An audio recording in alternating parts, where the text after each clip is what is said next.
part 2. Welcome to my conversation now with the Maloma family. I'm sitting with the Mrs. and the Mr. So this is Rumita Mrs. Immaculate Maloma. Okay, that's Lucas by now. We are mixed. But I like how he calls you Lavi. When you got to the house, everything, you know, Lavi. So Lavi, where is this? Lavi, where is this? How did you two meet? When did you meet? 19 something something before I was born, I'm sure. When did you meet? How did you meet? Okay, we met. He used to come to my church to perform there. That's where I actually got to know him. Right.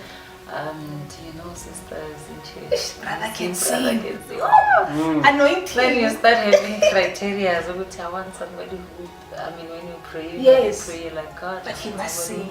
Sing. It's the top of the list. Yes. And then, you know, also being exposed to the,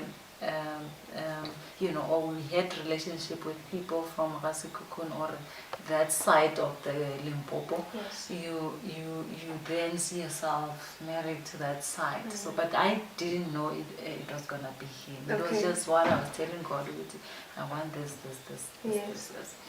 And so he was coming to my church, and he used to perform there. I never thought it would be him, but 2003, I think, or the year before, actually. There was a wedding at our church, and then he came to sing, and I think that's where that spark. Oka, I don't know him, but then I became shy. But as ladies, you can't go to him and say, you just wait, and if he chooses you, if he doesn't, you just become sad in your own corner and then suck there. But what happened is I was in tertiary the first year. Yes. And somebody from TEF, some lady who studied at TEF, and then she needed some contact number,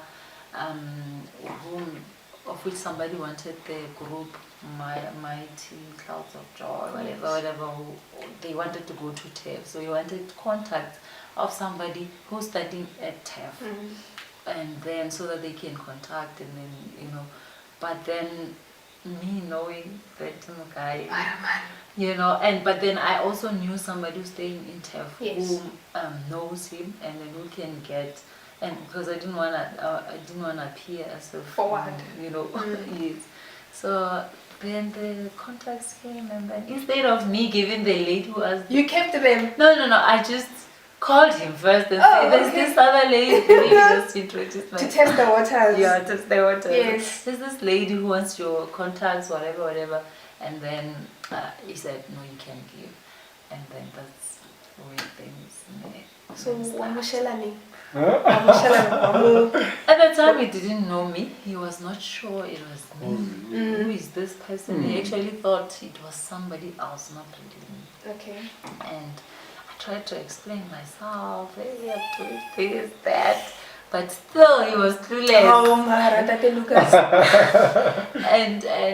But at the time I had a crush myself, and I used to think, what if he has someone already? And when I think about that, I would be sad, obviously, it means I'm out of the picture.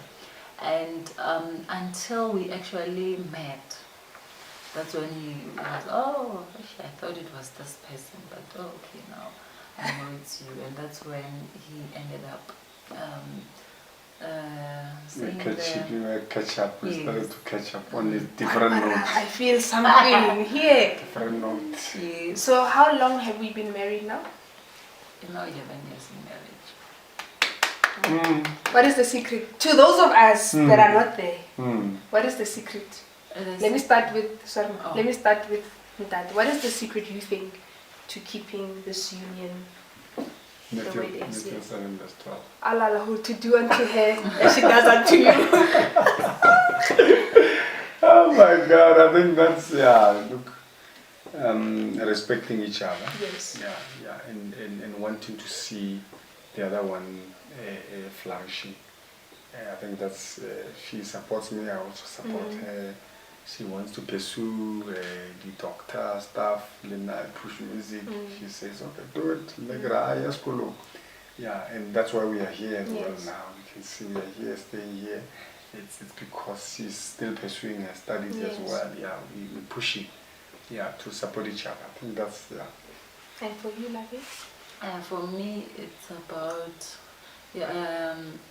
when you got into marriage, you tell yourself you're in there for life. You understand? Because when you tell yourself that whatever happens, you know you are working towards resolving and carrying on with life as the marriage.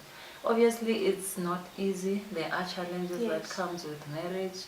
Family, you know, when it's just the two of you dating, it's easier because it's just the two of you, just talk, nothing, no third parties. But once you get married, there's also family, friends, whatever, that you must, the two of you have boundaries to say, you know what, family can only get up to so far towards the two of us, because they can actually, the third party in the form of friends, in the form of family, can be the ones who push towards you guys if you are not careful, because he can decide to listen to his friends, and where will I be? You know, I can decide to listen to my family, and that with the relationship like that, we cannot build a family, because family is about the two people that became one. And you know that one, you have one mind, then you are pushing towards. But if there are other minds, then we can. I think that's what kept us together, and also the fear of the Lord in us. The fact that we are born again, we love God. You know, because temptations comes whichever way, from any angle. You know, when those temptations comes, you always know you are a child of God. You fear God before Him. Whether He's around, He's not, whatever, but you remember you are a child of God. You know, yes, and God is watching. And, you know, that's your police, basically, knowing that God is there at all times. I think that's what we were taught when we were growing up as youth, or Sundays from Sunday school for him. Okay, so I want to start with this.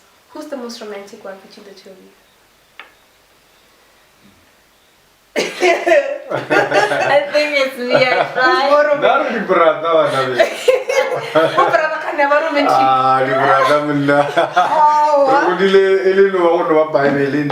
Then a lot of things you have to adjust when you get married. So she's more romantic. She plans the dates. Who's the stricter parent? Mom. Yes. Strong. Who is most strict with finances? Hey, Lavi. What Lavi? We tell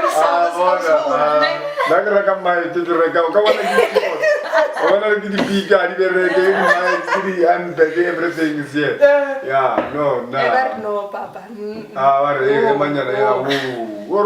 Sound 25,000. Yeah, Papa. Papa. No, she does keep me back. In check. Yeah, check. Okay. Thank you. So now here's what I want to know. You are a doctor.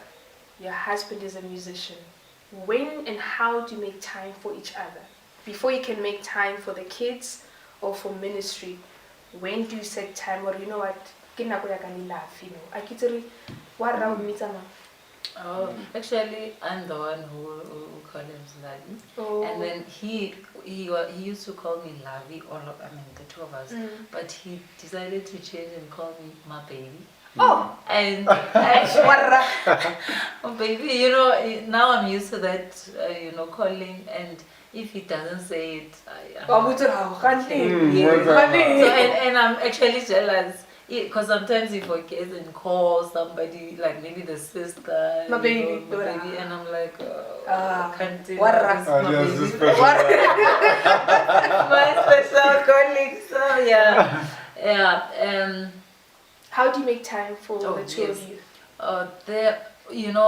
before, because right now I'm busy with my studies Yes. towards becoming a neurologist.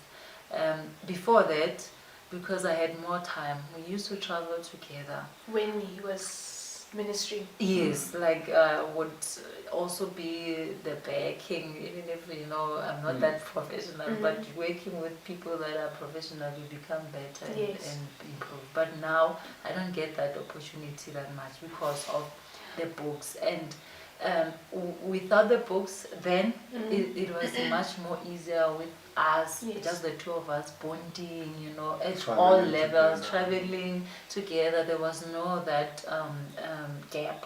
So, but then now, what helps us is during the week. During the week, most of the time is not busy. Okay. And well, me now I'm busy with books, but we try and push to make time. Just in respect of the books, I just put them aside and then just spend time with them. And also with the kids, we try to, in our busy schedules, create time for them. We don't want just to be the parents that just provide. The child wants this, then we provide. At the end of the day, we are absent but present parents. So we try like this afternoon. They hijacked him. Yes, you will know From they took 10 him. a.m.